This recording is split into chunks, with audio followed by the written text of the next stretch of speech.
Muito bem, hoje o tema é um tema que nós vamos dar início a esse estudo, porém gostaria de, antes de nós anunciarmos o tema, quero orar com vocês, pedindo ao Senhor que tome direção deste estudo, em nome de Jesus. Pai querido, nós queremos entrar em Tua presença, te louvar por esta oportunidade maravilhosa de podermos estarmos mais uma vez estudando a Tua Palavra e que este aprendizado nesse estudo seja para edificação e para glorificação do Teu nome, Senhor, para edificação do Teu povo e glorificação do Teu nome. Te louvamos por esse momento em nome de Jesus. Amém? Pois bem, queridos, hoje o tema é um tema que vai falar sobre a igreja e eu quero falar com vocês sobre os desafios que a igreja está vivendo nesses últimos dias, né? Então quero já convidar você a abrir a Bíblia Sagrada no texto que nós vamos citar aqui, é o 2 de Timóteo capítulo 3, o versículo de 1 até o 5. Vou repetir. 2 de Timóteo capítulo 3, versículo de 1 a 5, o texto diz o seguinte: Sabe, porém, isto, que nos últimos dias, deixa eu baixar um pouquinho aqui o BG, tá alto, acho que tá melhor agora, né?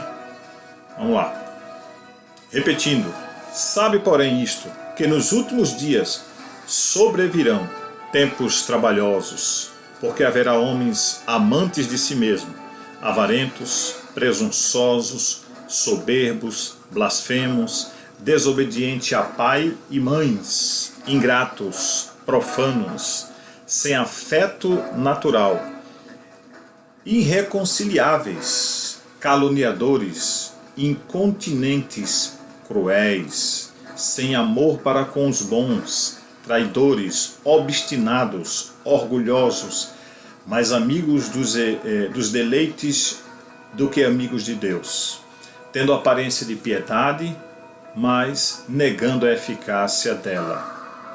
E o apóstolo encerra a frase dizendo: destes afasta-te. Sério? Deu para perceber aí a seriedade com que o apóstolo Paulo fala sobre esse tema? Deixa eu pegar aqui. Deu para ver a seriedade que o apóstolo Paulo trata esse tema, e ele é bem enfático aqui na frase final, né, que pessoas que têm essas características, o conselho dele não é ajuntar-se para tentar convencê-los, porque na maioria das vezes essas pessoas já se acham autossuficientes e de certa forma, como vocês vão ver, são pessoas que estavam dentro da igreja. Então, dentro da igreja, muitas vezes acontece de aparecer modelos de irmãos que possuem esses comportamentos. Então, esse é um desafio que a igreja, todo mundo aqui sabe que igreja não é as quatro paredes, não são os bancos, não são o púlpito, não é o púlpito e não são os utensílios que nele tem. Igreja somos nós, povo. E aí existe um desafio para nós, como salvos em Cristo, enfrentar as adversidades que estão dentro da igreja e fora dela também. E aí a gente vai caminhar em alguns raciocínios aqui. Então, como a gente percebe aqui, Paulo ele está anunciando o proceder de alguns crentes, falsos cristãos, que estavam acobertando seus pecados na conduta pessoal, no testemunho, no procedimento doméstico, no trabalho com o próximo e na sua religião, como se fosse verdadeiro. Então eles exerciam, eles estavam dentro da igreja, templo, mas evidentemente que Jesus os conhecia e sabia que eles não faziam parte do corpo de Cristo. Então a eclésia que Cristo deixou aqui para dar prosseguimento a essa mensagem que ele pregou e que ele deixou para o mundo. Então a eclésia deveria identificar essas pessoas que estavam nessas condições. Então eram, na verdade, pessoas que estavam vivendo numa vida deliberada de pecado, e viviam como se fossem cristãos verdadeiros. Então, a recomendação que Paulo deu, ela foi enfática: afasta-se dos tais, porque quando a gente tenta aconselhar pessoas com essas características, observe bem como são essas características, né, que foi colocada por Paulo a Timóteo, para que ele pudesse entender como identificar essas pessoas que, embora estejam dentro da igreja, mas têm essas características, amantes de si mesmo, o amar, né, a si próprio, é uma espécie de idolatria do ego, né? Avarentos, presunçosos, soberbos, blasfemos, desobedientes a pais e mães. O que tem de pessoas que ainda, ou como jovens, ou até como adultos, né, entende que o pai e a mãe é simplesmente um mamulengo lá, ou então um objeto para ser manipulado, né? Ingratos, profanos, sem afeto natural, inconciliáveis, irreconciliáveis, caluniadores, tem ou não tem? Incontinentes, cruéis. Se a gente for pegar cada frase, cada característica dessas pessoas, estudar mínimo a mínimo, nós teríamos que estudar aqui pelo menos uma semana sobre cada comportamento desse tipo de pessoas. Mas o que nós queremos enfatizar nesse texto é que Paulo adverte que eles estariam dentro da eclésia física, da igreja física, né? E a maneira com que Timóteo deveria identificá-los, eles teriam estes comportamentos. Então está cheio de gente. Então veja só, eram religiosos, iam à igreja, talvez até levantavam a mão para cantar, adorar a Deus, talvez alguns até tinham um pseudo imagem de espiritualidade, né? Às vezes é muito característico pela aparência para algumas pessoas, mas quando a gente lê, por exemplo, Tiago no capítulo 1 até o 27, a gente tem um destrinchamento que nos abre a visão e nos faz enxergar melhor essa situação. Vejam só, Tiago 1, de 21 a 27 diz o seguinte: por isso, rejeitando toda imundícia e superfluidade de malícia, recebei com mansidão a palavra que vos exertada, a qual pode salvar a vossos irmãos, e sede cumpridores, olha aí, da palavra, e não somente ouvintes, enganando-vos com falsos discursos. Porém, se alguém é ouvinte da palavra e não praticar e não cumprir, é semelhante ao homem que contempla o seu espelho, o seu rosto, né, no próprio espelho, e lhe vê de maneira natural, porque se contempla a si mesmo e vai-se e logo se esquece de como era. Aquele, porém, que atenta para a lei perfeita da liberdade e nisso persevera, não sendo ouvinte esquecidos,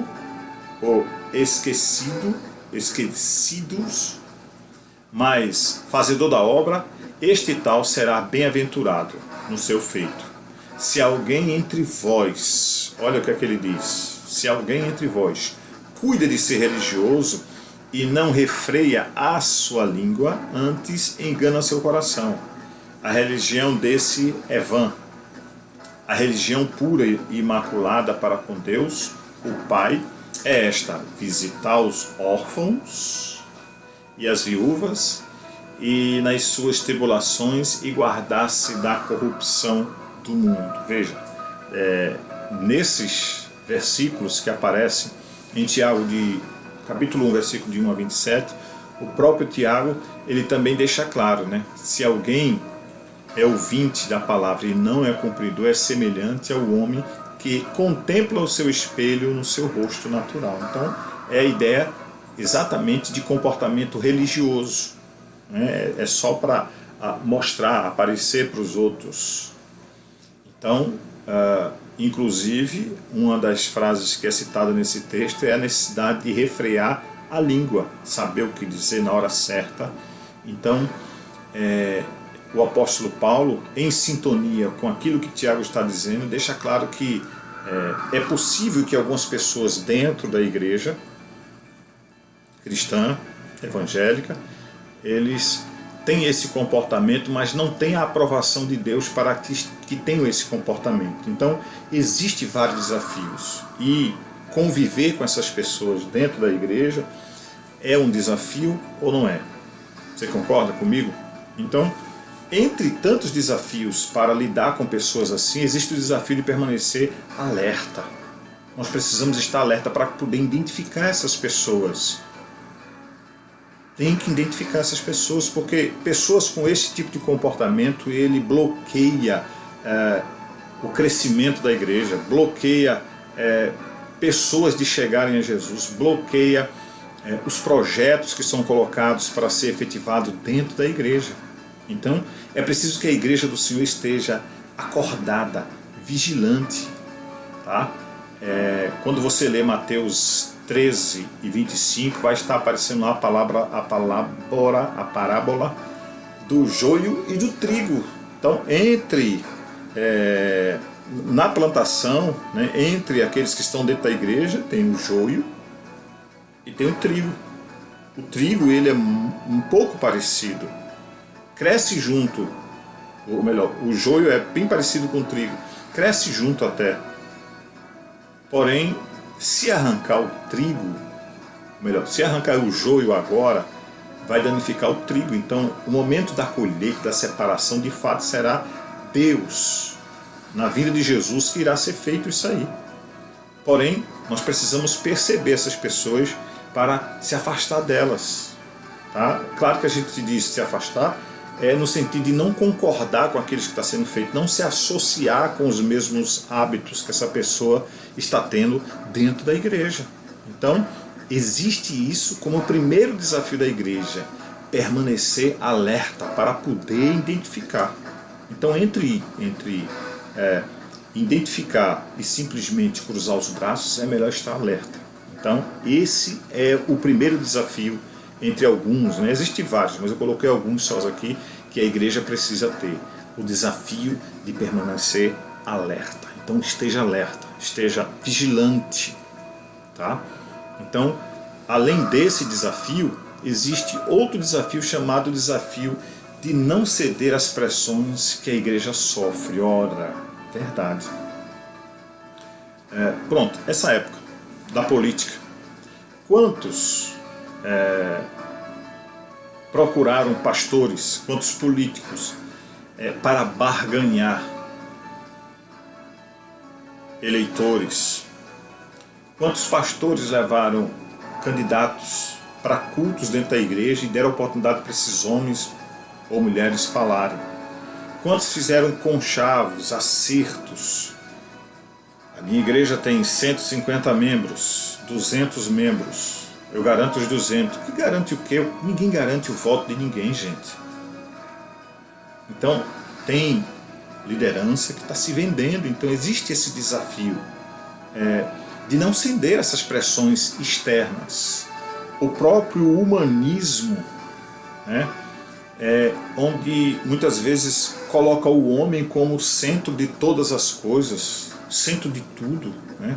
Então, é como se o homem, ao invés de estar submisso a Deus, ele fosse a figura principal. Isso aparece nesse momento da política, né?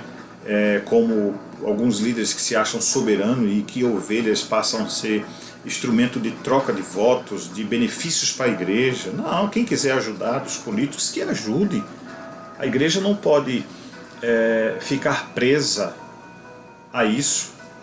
Eu entendo que a liderança da igreja precisa orientar não a quem vai ser votado, mas identificar, ajudar aos irmãos da igreja a identificar qual é o perfil de um candidato que seria plausível e que esse candidato também pudesse ser instrumento para, vamos dizer assim, não criar problemas para o evangelho ser pregado na cidade, no estado, no Brasil, no mundo e tudo mais. Então é o perfil das pessoas que estão indo votar, melhor, estão pedindo votos. É preciso ter cuidado. Então existe esse desafio. A igreja de Jesus, ela sofre pressões externas, sofre para desviar a conduta. Não, vá por aqui. Muitas vezes não está sendo feito aquilo que está escrito na palavra, mas tem sido muito mais a vontade humana que tem prevalecido, e aí se esquecem de Deus. Olha o que está escrito em Filipenses capítulo 3, versículo 18 até o 20. Porque muitos há, nos quais muitas vezes vos disse, e agora também digo, chorando, ele diz chorando, que são inimigos da cruz de Cristo, ou seja, do próprio Jesus, né? Cujo fim é a perdição, cujo Deus deles é o ventre, e cuja glória é para a confusão deles, que só pensam nas coisas terrenas. Mas a nossa, veja a diferença, esse deve ser o perfil da igreja, mas a nossa cidade não está aqui apenas, nossa cidade está no céu, de onde também esperamos o Salvador, o Senhor Jesus Cristo. Esse é o texto que nos faz refletir a respeito da necessidade da igreja não ceder às pressões externas. Quanta coisa externa quer moldar a igreja, quer passar a fazer com que a igreja tenha um comportamento que as pessoas querem e não aquilo que está escrito, não aquilo que está orientado na palavra. O texto deixa claro, Paulo chama de inimigos da cruz e diz que Deus é o ventre deles e cuja glória é para a confusão deles próprios. Então está cheio de pessoas, infelizmente, não só influenciando a igreja sem nenhum compromisso com a igreja, né? Quantos modelos de igreja que você conhece e que parece muito mais uma empresa funcionando do que uma igreja cristã evangélica? Então, os desafios externos, ele passa pelo humanismo, mas passa também por uma coisa chamada capitalismo, tá? A ideia de que você tem que ser o triunfante sempre, de que nada, absolutamente nada na sua vida financeira pode acontecer, que você não pode ter um problema, e se você tiver, é sinal de que Deus não é com você. Isso são pressões externas, isso é a ideia do capitalismo. Igrejas, megas igrejas, às vezes não tem a quantidade de membros para suprir aquela necessidade financeira para manter aquele templo, ou as despesas que há nele, então vão apelar e ser bem claro, muitas vezes quase que metendo a mão no bolso das pessoas que frequentam a igreja. Toma água. As pessoas estão com esses comportamentos às vezes, então nós precisamos estar atento a isso. Então o capitalismo aqui é o dinheiro, como se o dinheiro fosse o Deus deles. Eu quero lembrar que esse texto de Filipenses capítulo 3, o 18 ao 20, também se aplica a esse desafio, tá? De que a igreja não pode viver só preocupada com a vida financeira da igreja. Quantas pessoas que eu conheço que são dirigentes de igreja, que dirigem ou que presidem igreja, vamos melhor colocar aqui, e que basicamente o assunto dessa pessoa quando entra em contato com seus liderados é só falar de dinheiro. Isso é capitalismo. A igreja, ela necessita de ajuda financeira, o seu administrador tem que cuidar da parte financeira da igreja, é claro, mas esse não é o principal assunto a ser tratado em reuniões e tudo mais. Tem outras áreas da igreja importantes, né? O projeto para continuar o evangelismo, de ganhar vidas para Jesus, as estratégias, tudo isso requer, claro, um apoio financeiro, tá? E aí, se nós não tivermos o cuidado, a gente vai ficar com um perfil de pessoas que não têm nenhum compromisso com Cristo. Eu vou dar um pequeno exemplo. Vamos lá. Um celular. Deixa eu pegar o meu aqui. Um celular. Hoje, muitas pessoas têm celular muito mais por necessidade, eu entendo, mas tem pessoas que têm mais de um celular, ou então o celular está funcionando, está bem, só porque não é o novo modelo, então não serve mais para a pessoa. Né? Falar em celular, estou até precisando de um. Eu vou comprar daqui uns dias. Mas a ideia do capitalismo é essa. Pronto, agora, Black Friday. Aquilo na minha opinião, tem muita mentira naquilo ali. Então, a ideia do capitalismo, tem que comprar, tem que ser o melhor. A igreja tal tem um púlpito que é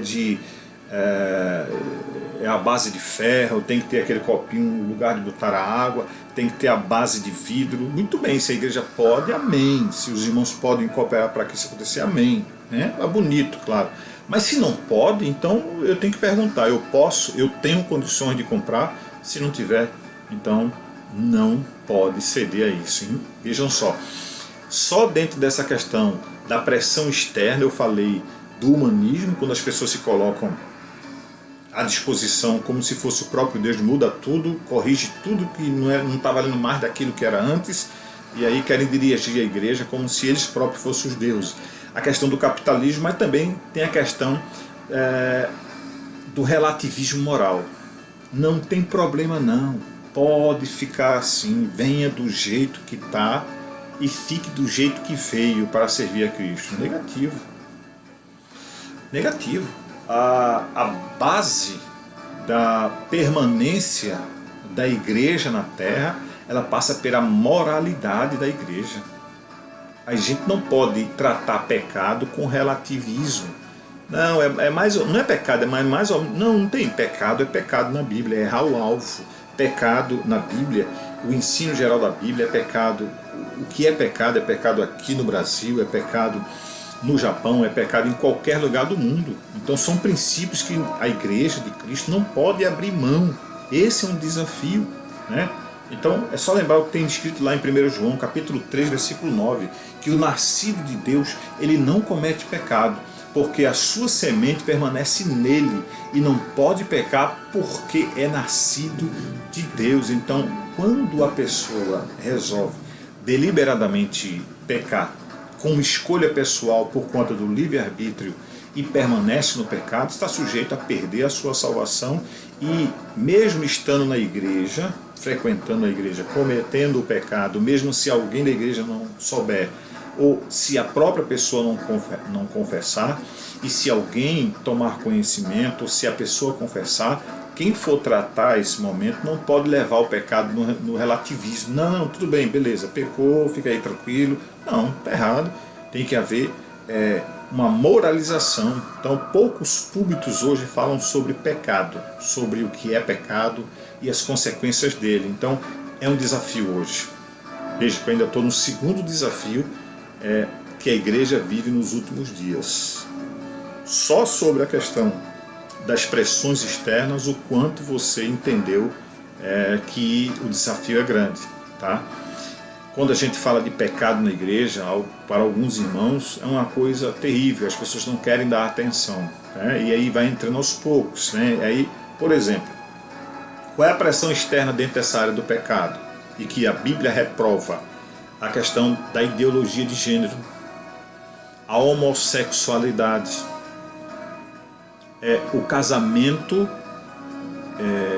o relacionamento fora do casamento, a prostituição e as consequências do leque que é prostituição, fornicação, adultério, a exposição do corpo como instrumento de atração sexual e tantas outras coisas. Então isso deve ser combatido na igreja, através de estudo, através de repreensões, através daquilo que a palavra de Deus ensina. Então, isso é um desafio da igreja nos últimos dias, porque tem igreja que está levando isso de uma maneira muito relativa. Não, é desse jeito e tal. Não pode ser assim, tem que ter respaldo bíblico. Entenderam? Então vamos lá, para o terceiro desafio. O terceiro desafio seria de viver a santidade. Veja como as coisas que estão sendo ditas vão se encaixando para buscar essa perfeição. Então o desafio de viver a santidade é preciso vencer o cristianismo de baixa qualidade.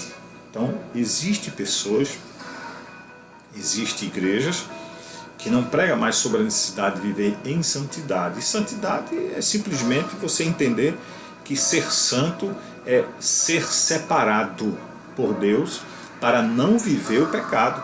Então, esse é o desafio, de viver é um dos desafios, de viver em santidade. É preciso vencer com o cristianismo, com a palavra de Deus, e dizer e deixar claro que Deus é santo. Deus é santo.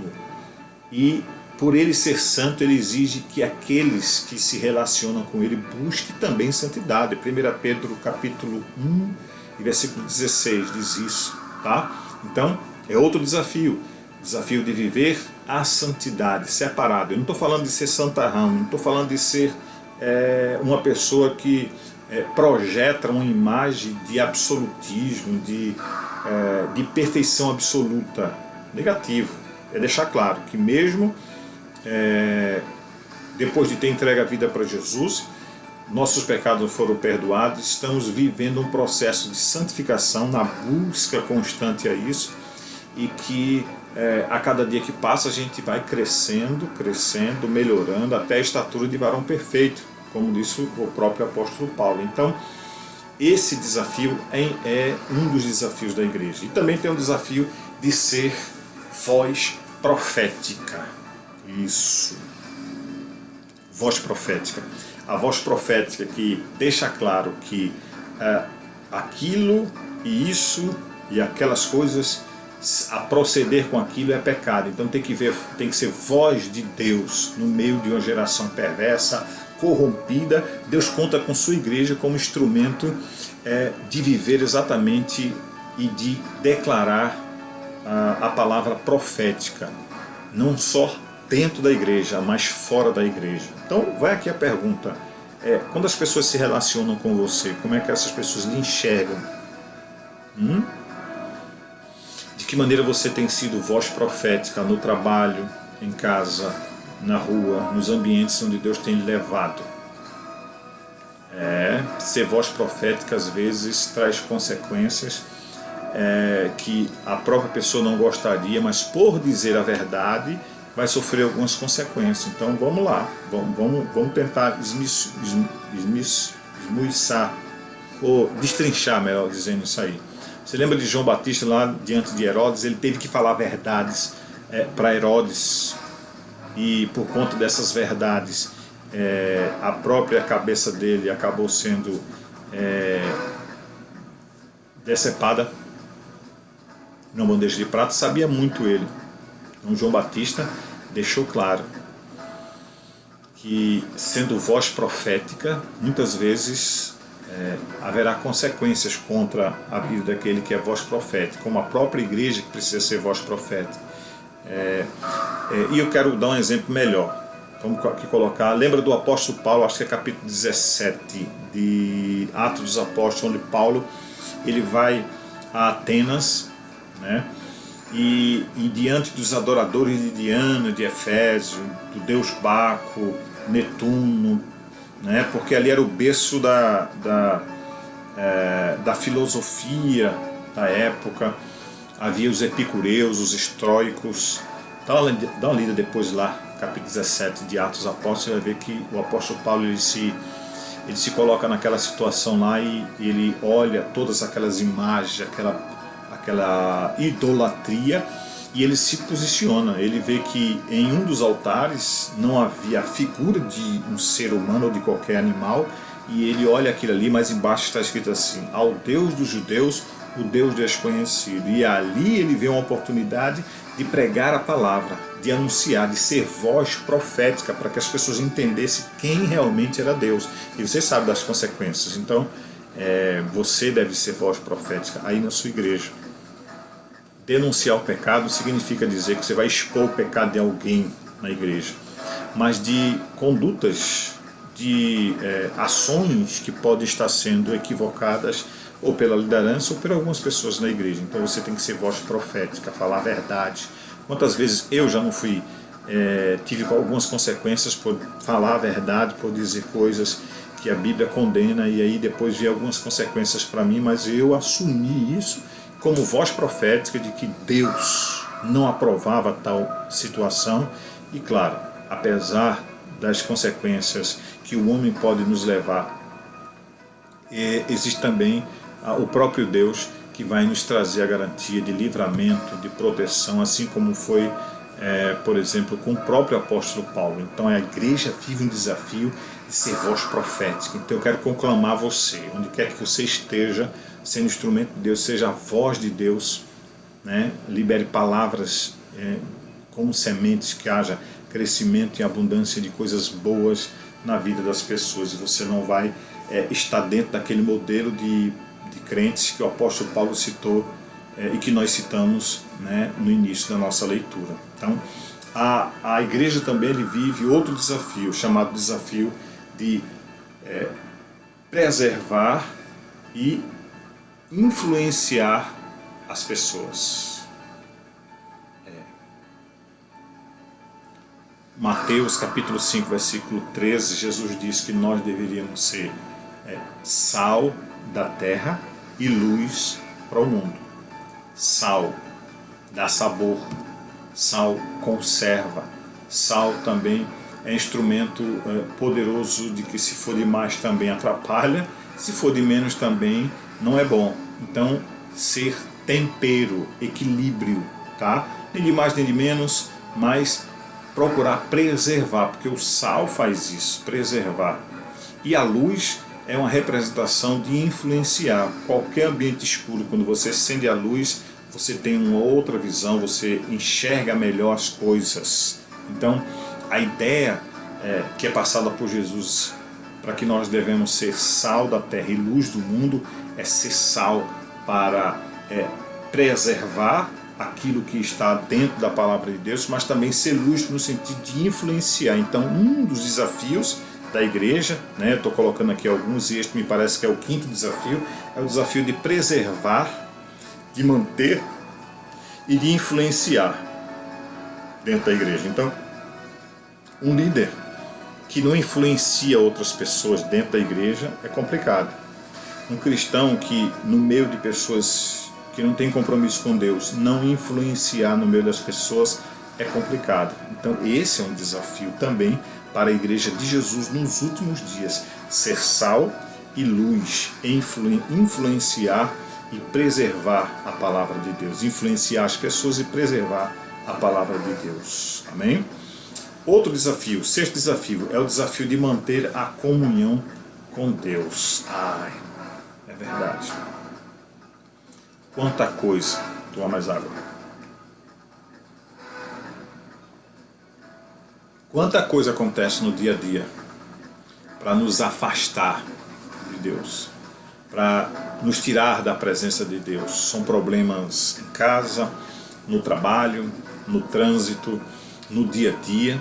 Então buscar a Deus está sendo apenas, para algumas pessoas, apenas em alguns cultos. Buscar a Deus é apenas quando eu vou à igreja, quando eu vou cultuar. Não, você busca a Deus em casa, no trabalho, onde você estiver, com oração, com louvor, com adoração.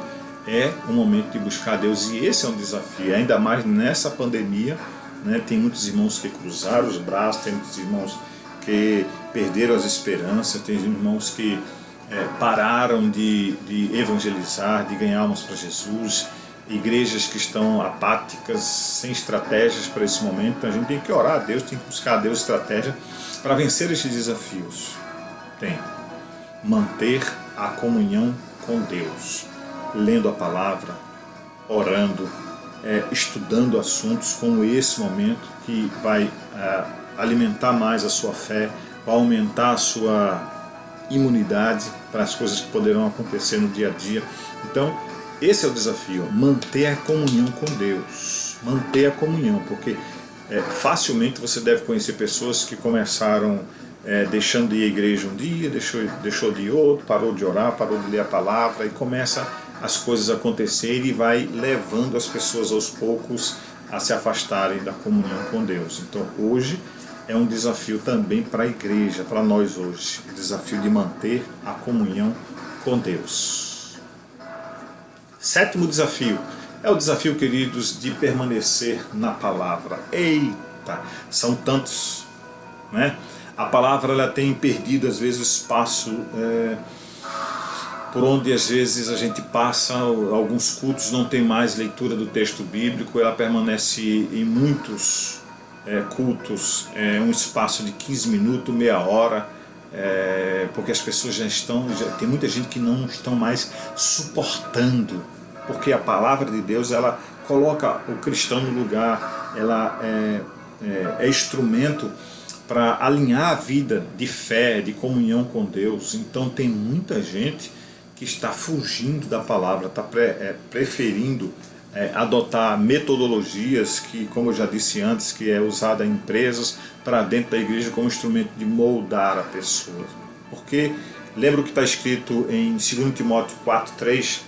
Olha o que é que o apóstolo Paulo diz: porque virá tempo em que não suportarão a sã doutrina, mas, tendo comichão dos ouvidos, amontoarão para si doutores conforme as suas próprias concupiscências. Então, trocando por miúdos, a minha concupiscência, que é o desejo desordenado, está muitas vezes voltada, por exemplo, a fazer da igreja um lugar só de festas. Então, vamos lá, vamos criar aqui alguma forma, vamos pegar um texto isolado para poder fazer isso. Então, às vezes, por preferirem fazer do culto apenas um lugar onde só há música, só há danças, só tem essa parte e a palavra fica escondida ou então deixada para depois, isso está errado, porque a igreja sem doutrina ela perece, ela sofre, ela se desvia da verdade. Então, desafio de permanecer na palavra de Deus. Doa quem doer. A palavra dá respaldo, a palavra ensina isso, não, então não aceita. E você vai vencer como igreja do Senhor esse desafio que pode estar acontecendo talvez na sua vida ou até na vida da sua igreja.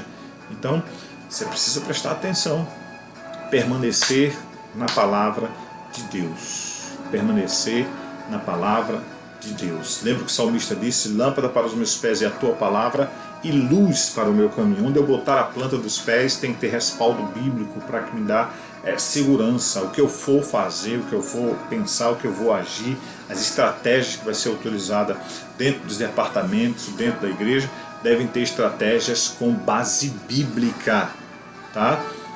Não é muito raro você ver manifestações pseudo-espirituais dentro da igreja que fogem aquilo que a palavra de Deus ensina. São alguns cultos que nem parecem cultos, parece um êxtase bem parecido com aquilo que acontece nas religiões afro. Ou então a igreja passa a ter características de danceteria, não só pelas luzes, porque isso aí é uma coisa que pode servir para um ambiente, para uma determinada área, mas a maneira como as pessoas estão, a maneira com que as pessoas chegam na igreja e agem na igreja, não parece que estão diante de Deus, não parece que estão num culto. Então, é um desafio permanecer na palavra. Isso tudo é fuga daquilo que está escrito na palavra de Deus. Existe também, eu estou colocando aqui vários, o desafio de vencer a carne. Aí está, um dos piores inimigos do ser humano, vencer a carne. O inimigo, ele age nessa área muito, tá? Quando você vê Gálatas capítulo 5 e o versículo 24, quando Paulo mostra lá uma relação de a partir do capítulo 25 ele começa a mostrar os desejos desordenados da carne, como comportamentos que prevalecem porque a carne está reinando. Ele também vai mostrar também a partir do capítulo 22 o que é que os frutos do Espírito eles fazem. E para concluir, no versículo 24 ele diz: e os que são de Cristo crucificam a carne com as suas paixões e concupiscências. Vencer a carne, é o que Paulo está dizendo, Gálatas 5:24. Vencer, crucificar a carne com as suas paixões e concupiscências. Pintou o desejo, pintou a vontade. Palavra de Deus. Pintou o desejo, pintou a vontade, a carne quer reinar? Não, controle. Você tem o Espírito Santo de Deus, controle a sua carne, como diz aí, né? Tanto homem como mulher. Então, nessa área são os desejos desordenados, né? A concupiscência, desejo desordenado. É preciso ser contido. E não venha dizer que a carne reina, não. Porque quem tem que prevalecer é o Espírito Santo de Deus que há na sua vida, e você vai enfrentar essa situação, tá bom? Desafio de manter a unidade cristã. Aí é bronca, porque trazer unidade da igreja é um desafio muito grande. Quando a gente lê, por exemplo, Atos capítulo 9, versículo 31, a gente vai ver o que é que aconteceu quando a igreja estava unida. Assim, pois, as igrejas em toda a Judéia e Galiléia e Samaria tinham paz e eram edificadas e se multiplicavam andando, olha o segredo, andando no temor do Senhor e consolação do Espírito Santo. Então, eles eram edificados, tá? Pela palavra de Deus, tinham paz na vida e se multiplicavam porque andavam com temor a Deus e eram consolados pelo Espírito Santo. Então, este tem sido um grande desafio nestes últimos dias, de verdade. Temos tido em nosso meio relacionamentos cortados, ministérios lutando contra si, e isto é imoral. Isto é muito mal. Então, é bem possível que você já deve ter visto aí na internet igrejas sendo divididas, departamentos que se foram desfeitos, grupo A, grupo B dentro da igreja, provocando divisões, pessoas que saíram do ministério e falam mal, ou então denunciam pecados da liderança. Tudo isso aí são formas que o diabo age para, vamos dizer, expandir a igreja, não, mas dividir a igreja. Quem expande a igreja é Jesus, mas Satanás foi o primeiro que dividiu. Começou a dividir lá em cima, no céu. E o desafio da igreja é esse, manter a unidade. Quando a gente lê o capítulo 2 de Atos Apóstolos 3 e as consequências que vão acontecer, as maravilhas e tudo mais que iam acontecendo, você pode ver que o capítulo 2 vai mostrar que a igreja estava unida no mesmo propósito, não tinha melhor do que o outro, os relacionamentos eles estavam juntos em todas as situações, as pessoas da igreja. Então, o ministério de uma igreja, né, não pode lutar entre si. Tem pastores lutando contra pastores da mesma denominação ou de outra denominação, justiça e tudo mais sendo colocado como isso, né, e é complicado, né?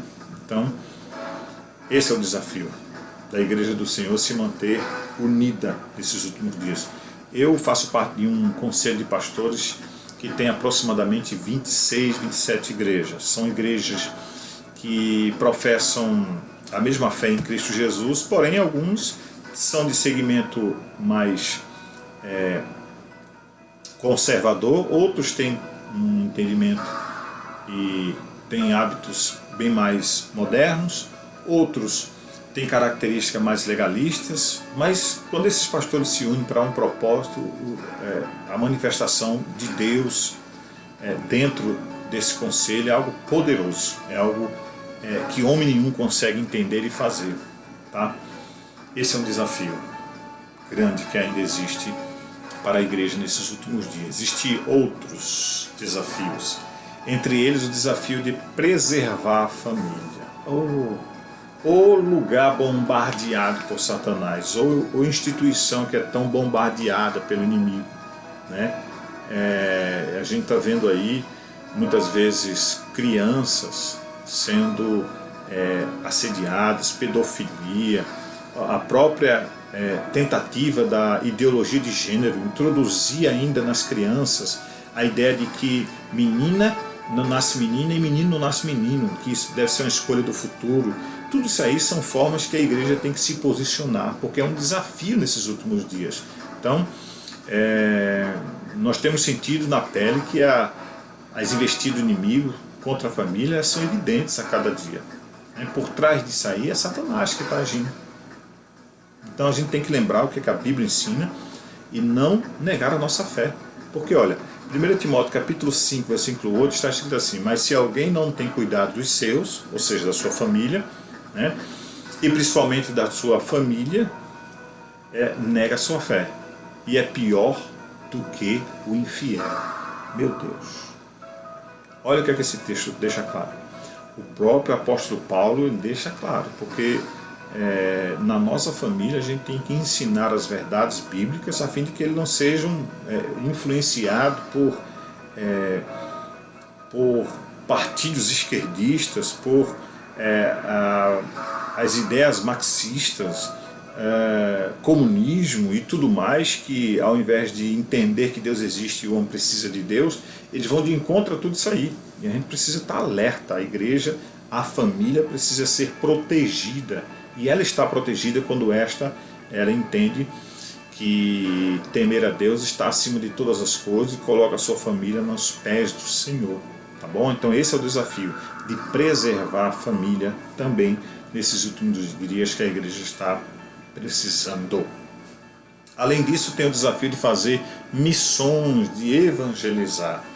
Aquele texto de Mateus capítulo 16, versículo 15, diz: ide por todo mundo, pregar o evangelho a toda criatura. Uma igreja que ela não tem desejo de evangelizar, ela não pode ser considerada como igreja evangélica. Pode ser qualquer outra coisa, pode ter CNPJ, pode ter volume de pessoas, pode ter crente batizado ou não com o Espírito Santo, pode ter o que for, mas se essa igreja não cria ou os líderes não incentivam os irmãos a buscarem a Deus para evangelizar, aprender e evangelizar acima de tudo, né? É um desafio. É um desafio porque não está fácil, ainda mais nessa pandemia que ficou mais difícil ainda. Então a igreja tem que ter estratégia. Muitas vezes a igreja tem negligenciado, esquecido de anunciar o evangelho. É preciso saber que a missão principal da igreja, ela não é erguer templo. A missão principal não é botar tijolo em cima de tijolo. Negativo. A prioridade da igreja deve ser o evangelismo, é levar mais pessoas a Cristo, porque as seitas estão crescendo porque não param de pregar as verdades que eles acham que é verdade, enquanto a igreja de Cristo às vezes está apática, recuada, estacionada, congelada, engessada também, e aí às vezes isso não acontece. Então é um desafio também da igreja nos últimos dias evangelizar, tá? Como se não bastasse, tem mais. Desafio de viver cheio do Espírito Santo. Eita, coisa boa é ser cheio do Espírito Santo. O apóstolo Paulo, em Efésios capítulo 5, versículo 18, ele diz o seguinte: e não vos embriagueis com vinho, onde há contenda, mas enchei-vos do Espírito Santo. Sabe que esse encher do Espírito Santo não é buscou hoje, buscou amanhã, não. É uma constante. É a ideia de você buscar hoje, amanhã e sempre, buscar ser cheio do Espírito Santo. Pastor, como é que eu conheço alguém que é cheio do Espírito Santo? Ele fala línguas, o cara baixou, o cara subiu, gosta de fazer aquele movimento. Não, isso não é cheio do Espírito Santo, não. Isso é movimenteiro, é gente que quer aparecer, é gente que acha que tem o Espírito Santo. Pode ver, essas pessoas que gostam disso, muitas vezes não gostam de estudar a escola bíblica, não gostam de ler texto, não gostam de ser confrontado com verdades que estão na palavra. São pessoas que são levados por uma onda que acontece por conta do contexto. Às vezes tem pessoas que estão do lado, em frente, sei lá como, que fazem isso, ele acha bonito e vai fazer também, mas não está na Bíblia essas manifestações com esse extremismo, tá? Então, ser cheio do Espírito Santo, eu volto a dizer aqui que está escrito em Gálatas capítulo 5, versículo 22, mansidão, temperança, domínio próprio, e entre outras coisas. Ser cheio do Espírito Santo é produzir frutos do Espírito Santo. Esse, sem dúvida, é um grande desafio, ser cheio do Espírito Santo, né? E a ideia de ser cheio do Espírito Santo é ser dominado, ou ter uma vida dominada pelo Espírito Santo de Deus, é ser envolvido pelo Espírito Santo de Deus, tá? Eu creio no batismo com o Espírito Santo, creio nos dons espirituais, mas nessas palhaçadas que eu estou vendo por aí, isso aí não é coisa de Deus não. Então a gente tem que se precaver. Pastor, como é que eu sei? Eu vou dar um estudo depois sobre isso, mas a princípio, vai ler Mateus 11, melhor, 1 Coríntios capítulo 11, 12, 13 e 14. 4 capítulos. Para começar, tem mais coisas, mas por enquanto, vai ler esses textos aí, tá bom? Um outro desafio da igreja também, não, na verdade eu separei 14 desafios, gente, 14. Eu estou aqui, deixa eu ver aqui, esse é o 13º desafio que a igreja, que eu apresento como necessidade que a igreja tem, o desafio de voltar à prática da oração. 1 Tessalonicenses capítulo 5, versículo 17, é uma frase pequenininha, mas tem um enorme sentido para todos aqueles que são cristãos. Orai sem cessar. Ou seja, não pare de orar. Não pare de orar, né? Muitas vezes a religiosidade leva a pessoa a proceder que está orando só porque está de joelho, olhos fechados. Nem sempre as pessoas que são muito cheias de Deus têm esse apenas proceder, mas orar a Deus significa manter essa relação com Deus, comunicar-se com Deus, conversar com Deus constantemente. E uma coisa é clara, a liderança tem que ser exemplo disso. Oração. Nós somos convidados pelo Espírito Santo todos os instantes à prática da oração. Orar. Quem ora tem vitória. Quem ora tem experiência com Deus. Quem vive uma vida de oração aprende a ter discernimentos, aprende muita coisa com Deus, e Deus se revela a cada dia para aqueles que gostam de buscá-lo em oração. O último desafio que eu apresento aqui para vocês é o desafio de se manter um culto bíblico na igreja. Isso. Culto bíblico. As pessoas, quando vão à igreja, parece que vão passar a carteirinha num clubezinho para ter entrada e querem show na igreja. Não pode ter esse tipo de comportamento. Porque Paulo, quando escreve aos Romanos, capítulo 12, versículo 1, ele diz assim: rogo-vos, pois, irmãos, que pela compaixão de Cristo, ou de Deus, que apresenteis os vossos corpos em sacrifício vivo, santo e irrepreensível e agradável a Deus, que é o vosso culto, racional. Então, com razão, cultuar a Deus ou adorar a Deus, ele passa a ser não apenas um ato religioso dentro da igreja, mas passa a ser um estilo de vida que a pessoa vai ter, o que faz, o que pensa, como age. Tudo isso vai glorificar a Deus nas suas ações, pensamentos, palavras. Tudo isso são situações que vão deixar claro que a vida da pessoa é uma vida que sempre está honrando, cultuando, agradando a Deus, sendo grato a Deus por tudo.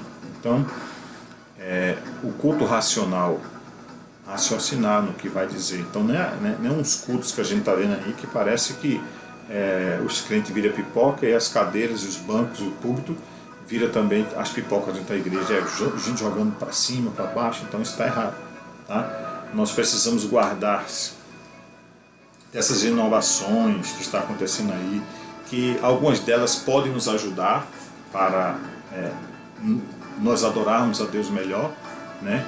Mas tem alguns modelos, tem alguns cultos que muito mais ele estimula a carne a prevalecer naquelas ações. Então, está em busca de renovação espiritual, sim, a igreja precisa estar de maneira constante. Amém, meus amados? Então, tem todos esses desafios como necessidade que a igreja enfrenta nesses últimos dias, mas eu queria concluir com vocês lendo o que está escrito em Mateus, no capítulo número 24, versículo 12. O texto diz assim: e por se multiplicar a iniquidade, o amor de muito esfriará. Olha aí, por se multiplicar o pecado. Quando a gente lê o texto, lembra de 2 Timóteo 3,15, ficou claro que o comportamento dos amantes de si mesmos, dos avarentos, dos presunçosos, dos soberbos, dos blasfemos, dos desobedientes a pai e mães, ingratos, profanos, sem afeto natural, irreconciliáveis, caluniadores, incontinentes, cruéis, sem amor para com os bons, traidores, obstinados, orgulhosos, mais amigos dos deleites do que amigos de Deus, tendo aparência de piedade, mas negando a eficácia da fé. Paulo recomendou: afasta-se deles. E Jesus deixa claro que nos últimos dias, então estamos vivendo os últimos dias, essas pessoas estão se comportando assim muitas vezes bem próximo da gente. Isso é consequência do pecado que está sendo multiplicado. E aí o amor, a fé, o relacionamento está esfriando. Mas a igreja de Cristo não pode estar dentro desse contexto. Tem que fugir dessas coisas, apartar-se dessas coisas. A igreja, ela precisa ser fiel, verdadeiramente comprometida com o Senhor Jesus Cristo, apresentar-se em condições de seguir avante o desafio que está sendo lhe proposto todos os dias, está sendo colocado diante do desafio de fugir da presença de Deus, e ela não aceita. A igreja não pode desanimar. A igreja, ela pode ter números, ela pode ser grande, ela pode ter pessoas com várias formações, mas precisa lutar contra esses desafios que estão sendo colocados diante dela, tá bom? Então não importa se é numericamente, né? Acabam desvirtuando aquilo que a Bíblia diz. Ela pode, ao mesmo tempo, ser uma igreja de um número de pessoas muito grande ou um número de pessoas muito pequeno, não importa, é a igreja de Cristo. E mesmo com as dificuldades que eu aqui coloquei, de desafios que se enfrentam na igreja, a igreja, ela é capaz de vencer, porque Jesus deixou claro: estarei convosco todos os dias até a consumação do século, para dar poder. Eis que eu vos dou autoridade, poder. A igreja ainda sobrevive, ainda caminha na terra, e Satanás tenta afugentá-la, tenta pará-la, mas ela permanece, porque Jesus disse em Mateus capítulo 16: edificarei a minha igreja e as portas do inferno não prevalecerão contra a igreja.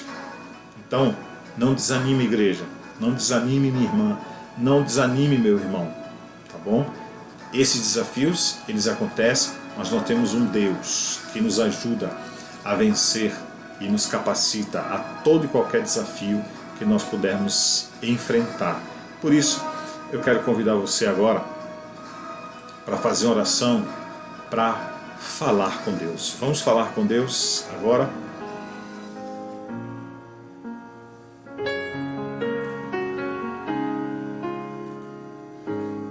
Momento de Glória a oração. Deus. Senhor Deus Todo-Poderoso, Deus Criador do céu, da terra, nós queremos te agradecer por esta oportunidade de estudarmos a Tua Palavra e reconhecermos que existem esses desafios para ser vencido pelo Teu povo, Senhor. Nós queremos nos colocar diante da Tua presença, a dizer: Senhor, nos ajude, nos dê força, nos dê sabedoria, nos conceda graça a cada dia para vencer estes desafios, e estamos como atalaia, aprendendo a Tua Palavra para identificar essas pessoas que muitas vezes estão tão próximo de nós, dentro da igreja. Nós precisamos identificar essas pessoas, pregar as palavras de verdades a essas pessoas. E se for o último caso, Senhor, nós vamos nos afastar ou simplesmente discordar daquilo que essas pessoas estão falando ou se comportando dessa forma. Nós devemos ter o nosso cuidado a cada dia com a nossa fé. Nós oramos a Ti e te agradecemos por este momento, em nome de Jesus Cristo, e eu louvo a Deus pela sua vida. Amém? Queridos, estaremos mais uma vez na semana que vem aqui com os irmãos. Esteja orando por nós. Que Deus abençoe você e toda a sua família, no nome do Senhor Jesus Cristo.